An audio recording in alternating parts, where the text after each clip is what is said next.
bread, water, and rage. The meal that sparked Attica's bloodiest uprising. The meal that broke the prison. The noise inside Attica prison was normally loud, but that morning it was silent. Imagine hundreds of men, all sitting in the chow hall, staring down at the metal trays in front of them. On each tray sat the same thing they had been served for days. A hard slice of stale bread. A small cup of cloudy water. Nothing else. No fruit. No protein. No real meal. Just bread and water.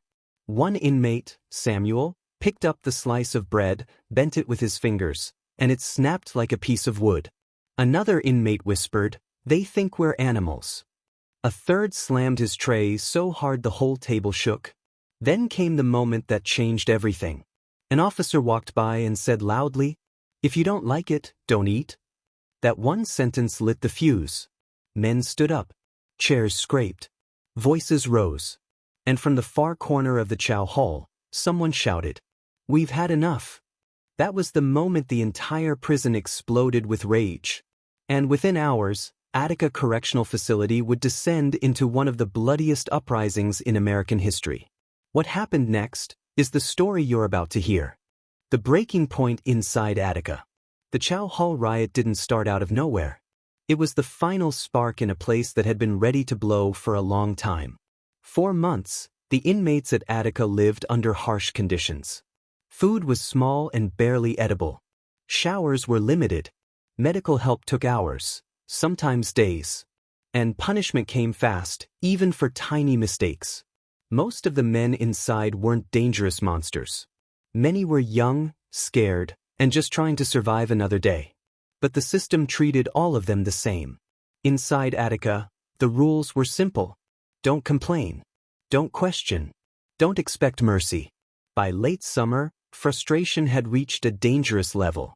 The small problems, cold cells, bad food, no recreation, built up like pressure inside a boiler.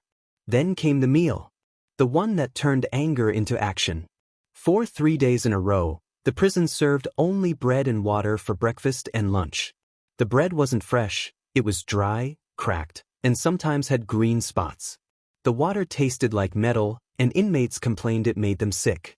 At first, men tried to keep calm. They thought the menu would change the next day.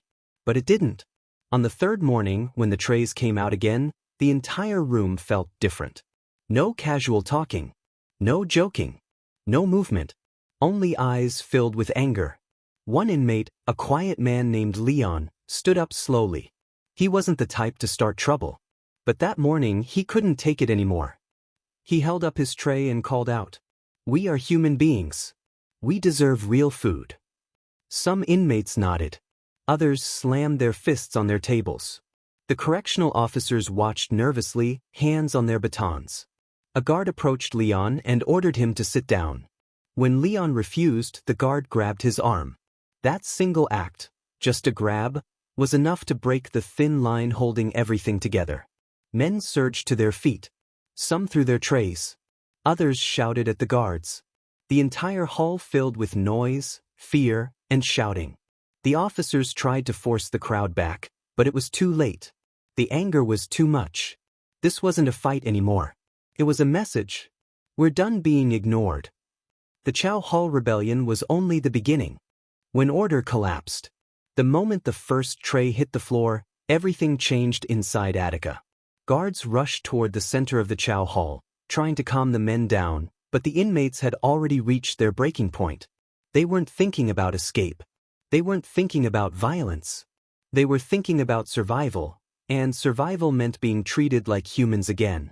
One officer shouted, "Back to your seats. Now." But no one moved. Instead, the room filled with a deep, heavy roar, hundreds of voices rising together for the first time. Leon, still standing with his tray in hand, yelled, "We warned you. We won't be silent anymore." A guard tried to push him back, but several inmates stepped between them. No one threw punches. No one attacked. But the message was clear. Enough. The officers, suddenly outnumbered, retreated toward the exit. They slammed the metal door behind them and locked it, trapping themselves outside while the inmates remained inside. That was the first time the power balance inside Attica flipped, even for a moment. Inside the Chow hall, men looked around at each other. Some were breathing hard. Some were scared. Others were shaking with adrenaline. Samuel, the one who snapped his bread like a stick, stood on a bench and shouted, "We didn't come here to die of hunger. They need to hear us." But even in the chaos, older inmates warned the younger ones to stay focused. They knew Attica's reputation. Any act of violence could lead to deadly consequences. That's when the alarms began to scream through the building. Red lights flashed. Heavy steel doors clanged shut all across the prison. Everyone knew what that meant. The administration was preparing for a lockdown. But something went wrong. A group of inmates who had been returning from the yard got caught between doors as they slammed.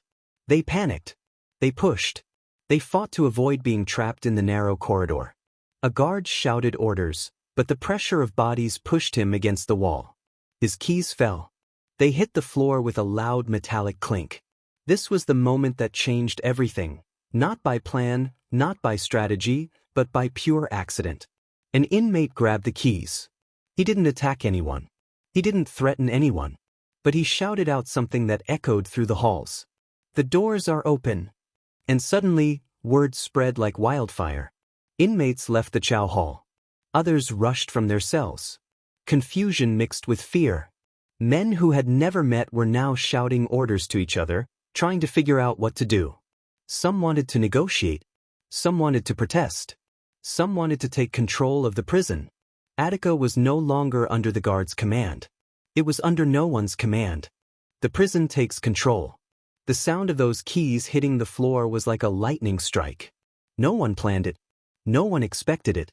But once an inmate picked them up, the entire prison shifted into a new, dangerous reality. The inmate who grabbed the keys, his name was Miguel, stood frozen for a moment. He wasn't a leader. He wasn't a fighter. He was just in the wrong place at the right time. Around him, men shouted different things. "Open the doors. Don't use them. We need to talk first. Let's get everyone out." But the alarms were still screaming, and everyone knew the guards would be back with force. Miguel's hands were shaking as he looked at the keys, heavy, cold, and covered in scratches from years of use. And then, before he could think twice, he slid one key into a door lock. The door swung open. That single door changed everything. Inmates from nearby blocks saw it open and rushed forward. Some were yelling for calm. Others were pushing to get out. Inside Attica, chaos didn't come gradually, it erupted. Men who had been locked in tiny cells for years suddenly tasted freedom, even if it was only inside the prison walls. They sprinted through the corridors, shouting to others, "The doors are open. Move." Cell after cell opened as Miguel and others figured out which keys worked where. Some doors stuck. Some didn't unlock at all. But many did. Within minutes, over 1,000 inmates were out of their cells and flooding into the main yard. The guards tried to push back, using shields to block the hallway. But they were quickly overwhelmed, not by violence but by sheer numbers. They backed away, retreating to secure rooms and locking themselves inside. For the first time in Attica's history, the inmates controlled the majority of the prison. The yard filled with men shouting, arguing, and trying to understand what had just happened. Some were excited. Some were terrified. Some stood still, unsure whether to run, hide, or help organize. A tall, older inmate named Jamal climbed onto a table and yelled loud enough for the whole yard to hear. "Listen, nobody act stupid. We want changes, not bloodshed." His voice echoed across the yard. Men began to quiet down, listening. Jamal continued, "They left us to starve. They ignored us. But now they're going to listen. We do this the right way, or we all die here." For a moment, the crowd actually calmed. Men nodded. Some formed small groups to talk. Others looked toward the watchtowers, where guards stood with rifles, unsure of what would happen next. Everyone in that yard knew the truth. One wrong move could turn a protest into a massacre. But they also knew something else. They finally had leverage. Bread, water, and rage had pushed them to this point. But what they did next would determine whether this turned into a negotiation or a bloodbath. Demands, fear, and the first shots fired. The yard felt like a boiling pot, hot, loud, and ready to spill over at any second. Hundreds of men filled the space, some pacing, some yelling, others staring at the watchtowers where armed officers watched them like hawks. Jamal stood on the table again and shouted, "No fighting! No hurting each other! We need discipline if we want them to listen." His voice carried authority. He wasn't the biggest man. He wasn't the strongest. But inside Attica, everyone knew him as someone who thought before he acted. Samuel, Leon, Miguel, and dozens of other inmates gathered around him. They knew they had to do something fast. The yard was filling up too quickly. Men who were scared could panic. Men who were angry could snap. And any mistake could lead to officers firing from the towers. Jamal raised both hands. "First thing, we need demands. Real ones. Not yelling. Not threats. What do we want?" Different voices shouted. "Food. Medical care. Real showers. Lawyers. Better treatment. No more beatings. Education." Miguel added softly, "And no more bread and water punishments." Jamal nodded. "Write it down. Everything. We'll show them we're not animals. We want rights." But not everyone in the yard wanted peace. A younger inmate named Reggie pushed to the front and screamed, "Forget talking. They starved us. They locked us up like dogs. Let's take the whole prison." Some men cheered. Others warned him to calm down. Samuel stepped forward, trying to stop him. "No one's saying forget the anger," Samuel said firmly. "But if we act wild, they'll come in shooting. You know they will." Reggie glared but didn't argue. He just stepped back and muttered, "Talking won't change anything." At that moment, a loud boom echoed through the prison yard. Every inmate dropped to the ground instinctively. In the tower above them, an officer had fired a warning shot into the air. Dust drifted down from the vibration. The guards were sending a message. "We're watching. Don't push us." Fear rippled through the crowd. Men hugged the ground. Others covered their heads. Some froze completely, breathing fast, waiting for the next shot. Jamal raised one hand and shouted, "Nobody move. Nobody run. Stay calm." The inmates listened. Amazingly, they listened. When the yard quieted again, one officer in the tower lifted a megaphone. His voice boomed down. "Stay where you are. Negotiators are being called. Anyone who moves toward the fences will be fired upon." That one announcement changed the energy. It meant officials were paying attention. It meant this wasn't just chaos anymore. It was officially a standoff. Leon looked around the yard and whispered, "We didn't start this with guns, but we might end it facing them." Jamal shook his head. "If we stay united, we survive. If we split, we die." The men began forming groups to organize their demands. They handed Miguel the list, still scribbled on scrap paper. Better food, real medical care, basic human rights, access to education, no more beatings, religious freedom, fair parole hearings, no more bread and water punishment. The yard grew quieter, not calm, but controlled. For the first time, the inmates weren't just reacting. They were planning. And up in the towers, officers watched every movement, hands tight on their rifles, nervous, and ready for anything. The negotiators arrive, and tension boils. 4 hours, the yard stayed frozen in a strange balance. Hundreds of inmates on one side, nervous officers in the towers on the other. No one moved too fast. No one shouted too loudly.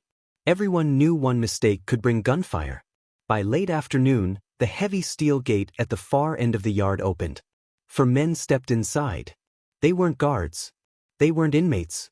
They were state negotiators, sent in after the warden realized Attica was no longer under his control. The inmates watched them walk across the yard slowly, hands raised, showing they had no weapons.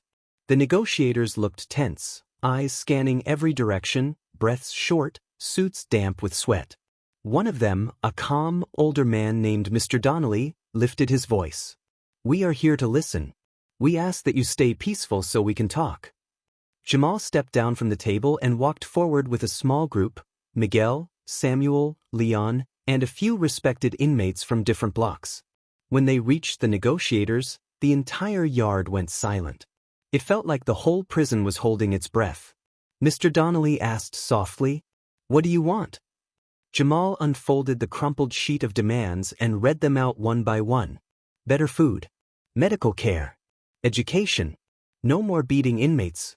Religious rights. Fair parole. Real human treatment. Then he added, "And we want people from outside, journalists, lawyers, the public, to see what's happening here." The negotiators exchanged looks. Even they knew these demands were reasonable. But the situation was delicate. One wrong promise could make things worse. Mr. Donnelly nodded slowly. "We can discuss these. But we need a sign of good faith. No violence. No attacks. No threats to staff." Samuel stepped forward. His voice was calm, but heavy with months of frustration. "We didn't start this to hurt anyone. We started this because they let us starve." Miguel added, "Bread and water for days, that's what brought us here." The negotiators wrote everything down. For a moment, it seemed like things might calm down. But not everyone in the yard agreed. Reggie, the angry young inmate from earlier, tried to push forward. "Ask them what took them so long. Ask them why we gotta beg to be treated like humans." A few others murmured in agreement. Then someone shouted from the far end of the yard, "They're stalling. They're buying time for the state troopers." Fear hit the crowd like cold wind. Dozens of inmates started backing up. Some clenched their fists. Others paced anxiously. A few even grabbed makeshift weapons, wooden planks, broken broom handles, torn metal. The negotiators looked terrified. Jamal lifted both his hands high. "Stop. Everybody stop. We won't get anything if we lose control now." His voice cut through the panic. Slowly, the crowd settled again. But the trust was fragile. The air felt thinner. The shadows grew longer. The tension kept rising. And then, everything changed again. A loud metallic sound echoed from the gate behind the negotiators. The inmates in the yard turned. Their faces hardened. Their voices dropped to whispers. Dozens of state troopers in full riot gear were lining up outside the gate, helmets on, shields up, guns slung across their chests. The negotiators hadn't called them. The prison administration had. And the message was clear. This was no longer just a negotiation. It was becoming a battlefield. The yard becomes a powder keg. The sight of the state troopers outside the gate changed the entire mood in the yard. What had been tense suddenly became dangerous. The troopers formed a hard wall of shields, black, shiny, and perfectly lined. Behind them were more officers holding rifles. Their helmets reflected the late afternoon sun, making them look like an approaching storm. Inmates froze. Some stepped backward. Some clenched fists. Some whispered prayers.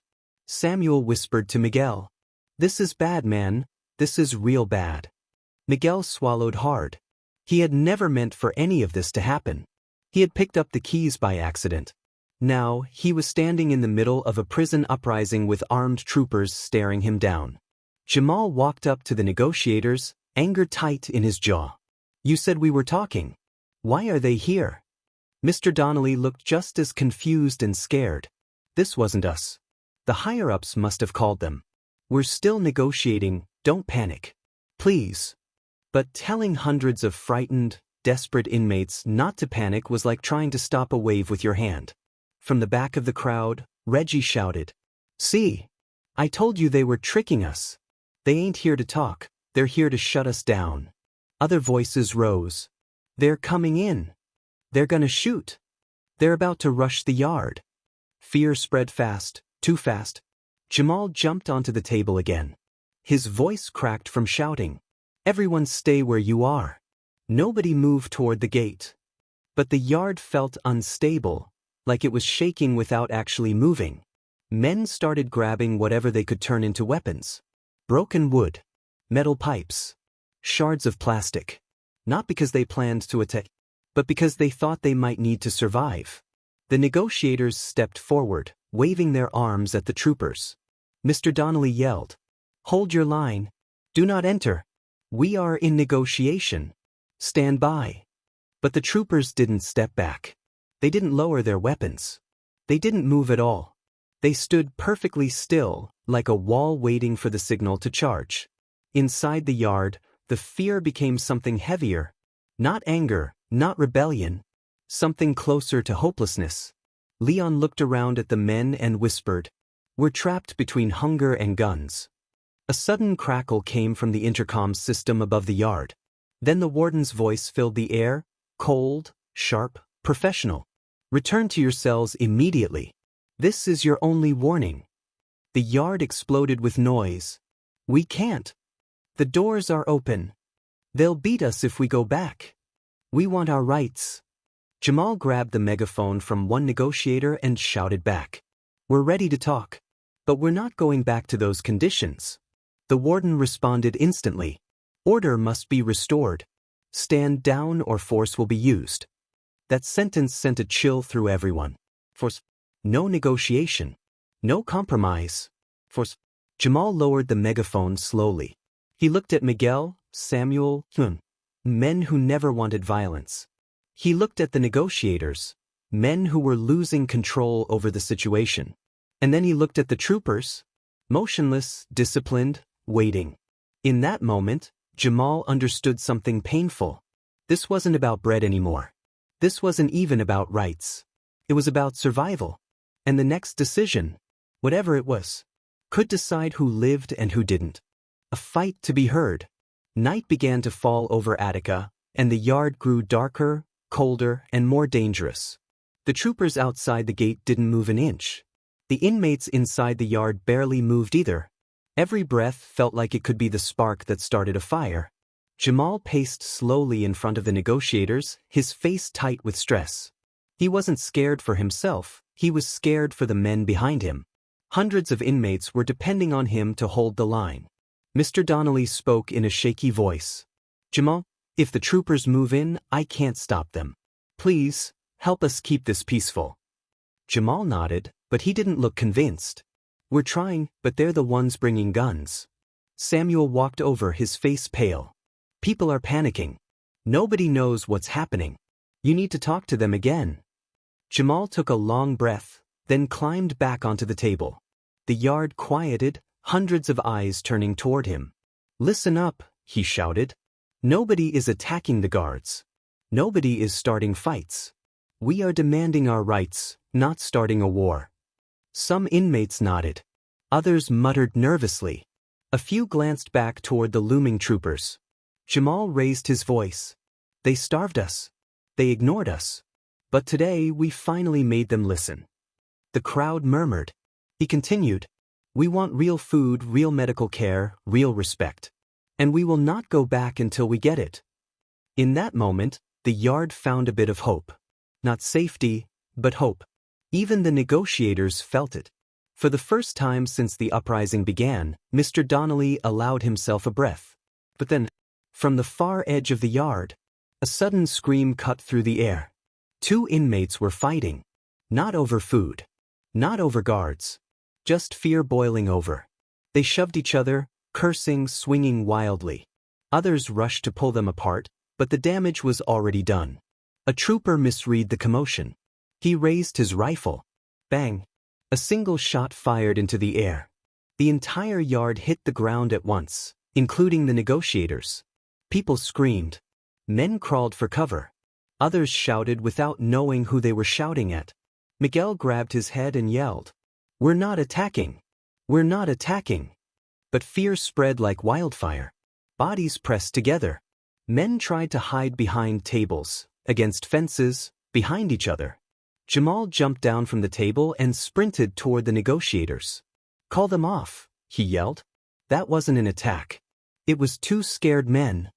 Mr. Donnelly scrambled to his feet, waving his arms frantically at the troopers. "Hold your fire! Hold your fire!" The troopers didn't fire again. But they didn't lower their weapons either. The warden's voice blasted through the intercom again. "Return to your cells or we will retake the prison by force." The inmates erupted. "We can't trust them. They'll beat us to death. They starved us, now they want to kill us. We stay here. No going back." The negotiators huddled together, whispering quickly. Mr. Donnelly stepped forward, face full of worry. Jamal, the administration is losing patience. You have to keep control of your men. Another incident and they'll storm the yard. Jamal looked around at the exhausted, starving, terrified inmates. Some were crying quietly. Some stared blankly at the ground. Others trembled with adrenaline and fear. He whispered to himself, "How can I control hundreds of men who haven't been treated like humans in years, when the people with guns can't control themselves either?" As he walked back toward the crowd, a cold wind swept across the yard. It carried the smell of uncertainty and the heavy, suffocating sense that something terrible was coming. This was no longer a simple protest. It was becoming a showdown between two sides who no longer trusted each other. And neither side knew how this would end. The night of no sleep. Night in Attica was never quiet, but this night felt like the whole prison was holding its breath. The yard was lit by harsh spotlights from the towers, turning the inmates into long, shaking shadows on the cold concrete. The troopers outside the gate still stood in perfect formation, silent, unmoving, like statues built for war. Inside the yard, men huddled together for warmth. Some whispered. Some prayed. Some stared at the ground, lost in their thoughts. Samuel sat beside Miguel, wrapping his arms tight around himself. "We're not gonna make it out of this," he whispered. "They look ready to wipe us out." Miguel shook his head. No, we didn't come this far to die over bread. We need calm. We need to think." But Samuel wasn't convinced. He stared at the gate. "Look at them, man. They're just waiting for the order." Across the yard, Leon was checking on younger inmates, making sure no one froze, no one panicked, no one snapped again. He knew one wrong move could trigger the storm. Then Jamal gathered the negotiators and a small group of inmates around a table. His voice was low, serious, and tired. "We need to get through the night. If we can hold the yard until morning, maybe the officials will cool down. Maybe we get real talks." Mr. Donnelly nodded. He looked exhausted too, his suit torn, his hair messy. But he was still trying. "I'll contact the governor again," he promised. "I'll push for outside observers, attorneys, even the press. If the world sees this, maybe the administration won't choose violence." For the first time in hours, some inmates felt a spark of hope. But that spark didn't last long. In the far corner of the yard, a young inmate suddenly collapsed. His body dropped hard, like a puppet whose strings were cut. Men rushed over. Jamal followed. The inmate was burning with fever, breathing fast, shaking, skin pale. He had been complaining about stomach pains for days, but medical had never checked on him. Leon yelled, "We need a medic. He's not gonna last." One negotiator ran to the fence and waved at the guards. "We need medical help. Now." A voice from the tower shouted back, "We are not entering the yard." Jamal snapped, "He's dying, you idiots. He needs a doctor." But the guards refused. They wouldn't step into the yard, not even to save a life. The inmates watched helplessly as the young man's breathing grew weaker. He whispered something they could barely hear. "I just wanted to go home." Minutes later he stopped breathing. The yard went silent. Not angry. Not loud. Just silent. It wasn't a riot anymore. It was grief. Samuel cried quietly. Miguel pressed his hands to his face. Even the negotiators looked heartbroken. Jamal stood over the young man's body, fists clenched tight. "This," he said slowly, "is why we're here. This is what they ignore. This is why we demanded change." The men nodded through their tears. But grief soon turned into something else. Something heavier, darker. A whisper spread through the yard. "If they won't help a dying man, what will they do to all of us?" Fear thickened the air. To calm the men, Jamal stepped forward and spoke again. "Listen, stay together. Stay calm. No one move toward the fence. We survive the night. We don't give them a reason to come in shooting." But as the hours dragged on, exhaustion washed over the inmates. Some fell asleep sitting up. Others stayed awake, trembling, staring at the troopers. Nobody trusted the guards. Nobody trusted the warden. Nobody trusted what the sunrise would bring. Because everyone knew. A night like this only ends two ways. With peace, or with blood. The dawn that brought no mercy. The sky began to change color, dark blue fading into gray. Dawn at Attica usually meant routine, but on this morning, it felt like judgment. The inmates hadn't slept. The negotiators hadn't slept. Even the troopers outside the gate looked different. More alert, more tense, more ready. Samuel whispered to Miguel, "Sun's coming up. This is it. Something's gonna happen today." Miguel nodded, but he didn't speak. His stomach was tight with fear. He kept replaying everything in his mind. The bread, the keys, the uprising, the dying inmate, the troopers. He never meant to be part of history. He just wanted a real meal. Jamal stood at the center of the yard as the light grew. He looked over the men, shivering, hungry, exhausted. He knew what the morning meant. The night gave the higher-ups time to plan. And governments don't plan soft. Mr. Donnelly rushed toward Jamal as soon as he saw him awake. "Jamal," he said breathlessly, "I managed to reach the governor's office." The inmates leaned in. "And?" Donnelly swallowed. His voice dropped low. "They're losing patience. They want the prison back under control, immediately." Jamal's face twisted. "We're not fighting. We're not hurting anyone." "I told them that," Donnelly replied. "But they think the longer this goes on, the more dangerous it becomes." Miguel overheard and stepped closer. "We're not dangerous, we're starving. That's all." Before anyone could say more, a loud, booming noise echoed across the yard. Every inmate spun toward the gates. The troopers were moving. Not rushing. Not charging. But stepping into formation. Shields up, batons ready, helmets on tight. It was the signal no one wanted. Jamal grabbed the megaphone. "Everyone stay back. Nobody move close to the gate." But panic moved faster than his voice. Some inmates stepped backward. Some dropped to the ground. Others began to cry. A few shouted prayers. Leon grabbed Samuel's arm. "Stay with me. Whatever happens, stay close." The negotiators sprinted to the fence, waving frantically. "Hold your line. Do not enter." But the troopers didn't stop. Their boots hit the concrete in perfect rhythm. Thud, thud, thud. A second alarm went off. Louder, sharper, more urgent. It came from the prison's north gate. Jamal whipped his head around. More troopers were gathering at another entrance. It was a coordinated setup. The negotiators panicked. Donnelly yelled, "We need more time. You can't do this." But the loudspeaker cut him off with the warden's voice. "Inmates, this is your final warning. Lay down any weapons and lie flat on the ground." The yard exploded with desperate shouting. "We're not armed. We didn't do anything. We just want medical help. Please don't shoot." Miguel held his hands high, voice cracking. "We're peaceful. We're peaceful." The troopers stopped just 10 yards from the fence. 10 yards from ending everything. A single officer lifted what looked like a loudspeaker but wasn't. Samuel whispered, trembling, "Is that tear gas?" Miguel's heart sank. "To us." Jamal raised the megaphone for the last time. His voice shook, not from fear, but from heartbreak. "We are unarmed. We are peaceful. We want to live. We want our rights. Do not kill us for bread." Even the negotiators' eyes filled with tears. From the second entrance, a trooper lifted his rifle slightly. Miguel gasped. "They're not waiting for us. They're waiting for each other." Samuel's voice cracked. "Jamal, what do we do?" Jamal looked at the men. Men he spent years locked up with. Men who had suffered. Men who had starved. Men who were finally standing together.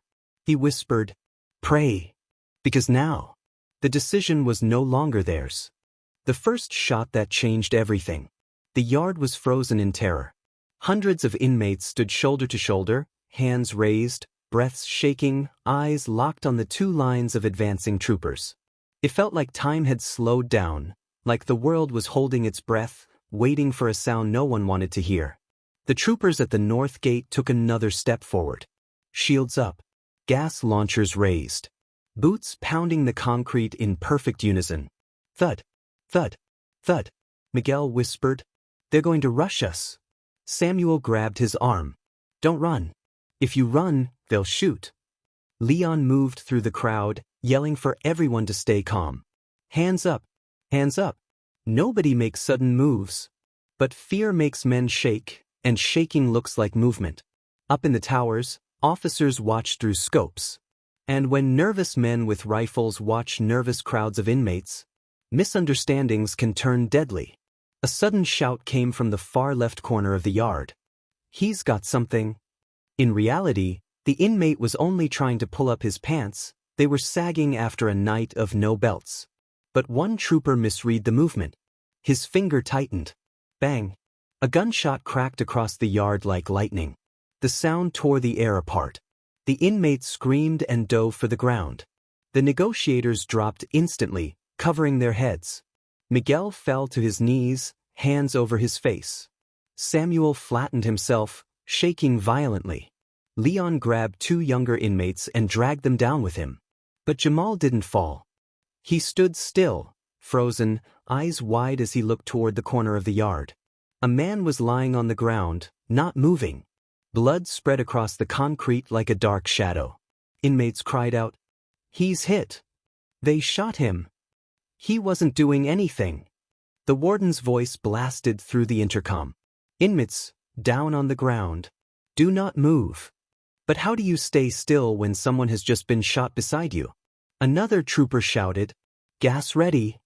The negotiators waved their arms frantically. "Stop. Stop. It was a mistake." Jamal finally broke his shock and screamed, "Nobody move. Nobody move." But the crowd was already shaking uncontrollably. Some men crawled. Some cried. Some whispered apologies to God. The troopers, misreading the movement as resistance, stepped forward again. And then, thump, a canister launched into the air from the north gate. It spun through the sky before slamming into the ground. White smoke exploded outward. Tear gas. Instantly, men began coughing, choking, rubbing their eyes, screaming. Samuel's voice cracked painfully. "I can't breathe. I can't breathe." Miguel covered his face with his shirt, but it didn't help. His eyes burned like fire. Leon forced his body over two younger inmates to shield them. "Stay down. Don't run. Stay down." The smoke spread fast. Negotiators were coughing too, tears falling down their faces. Mr. Donnelly screamed at the nearest tower. "Stop. They're not armed. You're gassing unarmed men." But his voice was drowned out by chaos. More canisters flew over the fence. One landed near Jamal's feet. Whump, white smoke exploded upward. Jamal dropped to one knee, coughing violently. But even through the pain he shouted, "Stay together. Don't break apart. If we scatter, we die." But fear was stronger than words. Inmates began to crawl in different directions, trying to escape the burning smoke. To the troopers, it looked like movement. To the towers, it looked like resistance. Miguel's voice broke. "This is it. They're taking the yard." The shot, the screams. It was no longer a standoff. It was the beginning of a battle the inmates never wanted. And as the gas thickened, drowning the yard in white clouds, the troopers lifted their shields and prepared for the next command. The command everyone feared. "Advance! Advance!" The moment the gates broke. The word "advance" wasn't shouted. It wasn't blasted through speakers. It was spoken low, firm, and cold. But every trooper heard it, and every inmate felt it. The heavy gate groaned as it opened. Plant, plant, plant. The troopers stepped forward in tight formation. Shields locked, batons ready, gas drifting around them like fog on a battlefield. The inmates were still on the ground, coughing, crying, blinded by the tear gas. Samuel held his face in both hands. His voice was raw. "I can't see. I can't see." Miguel crawled toward him through the smoke. "Stay low. Don't run." Leon tried to keep the younger men calm. "Don't look at the gas. Close your eyes. Keep your hands up." But the terror was crushing. For a moment, the troopers stopped their advance. Not because of fear. Not because of mercy. Because Jamal stood up. In the middle of the yard. Blinded, coughing, tears pouring down his face from the gas. He still forced himself to his feet. He lifted both hands high, palms open. And he shouted, voice shaking but loud enough to carry. Stop. They're down. They're unarmed. Please, do not come in swinging. He was pleading not for himself, but for everyone behind him. The negotiators saw him stumbling forward and ran toward the troopers. Mr. Donnelly yelled until his voice cracked. Hold the line. They're complying. Stop the advance. But the decision wasn't in his hands. It wasn't in Jamal's hands. It wasn't in anyone's hands inside the yard. It belonged to the state officials watching from outside, far from the gas, far from the danger, far from the men begging for their lives. Another voice shouted from behind the shields. Move! The troopers charged. Boom! Shields slammed forward. Batons swung. Boots thundered across the yard. Men screamed. Samuel curled into a ball, covering his head. Miguel shielded him with his own body. Leon grabbed two inmates and pushed them flat to the ground. Don't fight back. Don't fight back. The troopers crashed into the first line of inmates. Men who were already on the ground, hands raised. They weren't resisting. They weren't standing. They weren't threatening. But fear doesn't ask questions. Batons cracked against concrete. Shields knocked men over like dominoes. Tear gas hung thick in the air, blinding everyone. Jamal struggled forward, trying desperately to reach the front. Stop. For God's sake, stop. A trooper shoved him back with a shield. He fell hard, coughing blood. The negotiators were screaming. Cease. Cease. But their cries were drowned out by boots, screams, and gas launchers firing again and again. Every corner of the yard was chaos. Some inmates tried to crawl away. Not to attack, but just to breathe. Others covered their heads, shaking violently. The towers fired more gas. The smoke grew so thick that even the troopers were coughing inside their helmets. And above all the noise, above the screaming, above the gas, above the pounding boots, Samuel's voice rose in terror. Miguel! Miguel, don't let them kill me. Miguel held him tight. I got you. Stay down. I won't let go. But the troopers were coming closer. And closer. And closer. Each step shaking the ground. The yard that once held their hope of negotiation was becoming a storm of force and fear. And it wasn't over. Not even close. Bread, water, and the echo that never fades. When the smoke cleared, when the last shout faded, when the yard finally fell silent, Attica was no longer just a prison. It was a scar etched into American history forever. The men who started this uprising didn't gather for violence. They didn't plan a war. They weren't armed with guns or knives. They were armed with hunger, pain, and the simple belief that human beings deserve dignity. It began with a tray of stale bread and cloudy water. A meal that told them, you don't matter. You are nothing. But they refused to believe that. They rose not to destroy, but to be heard. To say, we are alive.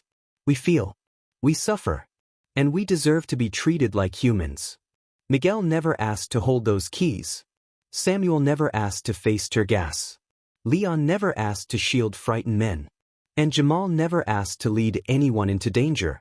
But life inside Attica forced them into choices no one should ever have to make. The world outside learned the truth only because these men risked their lives to speak it. The neglect, the hunger, the punishment, the conditions no human being should endure. And even though the uprising ended in smoke, fear, and force, their message did not die in that yard. It echoed far beyond the prison walls. It reached reporters, lawmakers, families, and eventually the entire nation. And years later, many reforms were forced into place because of what happened on that concrete ground. Attica became a symbol, not of violence, but of a truth that cannot be ignored. When people are pushed to the edge, when their voices are locked away, when their basic humanity is denied, even the smallest spark, even a tray of bread and water, can ignite a cry for justice that shakes the world. Attica's story is not just about what was lost. It's about what was revealed. A broken system, a desperate plea, a tragic lesson, and the enduring reminder that every life, even behind walls, even behind bars, still has value, still has rights, and still deserves to be heard. This is what happens when silence is no longer an option. This is what happens when the human spirit refuses to be crushed. This was Attica.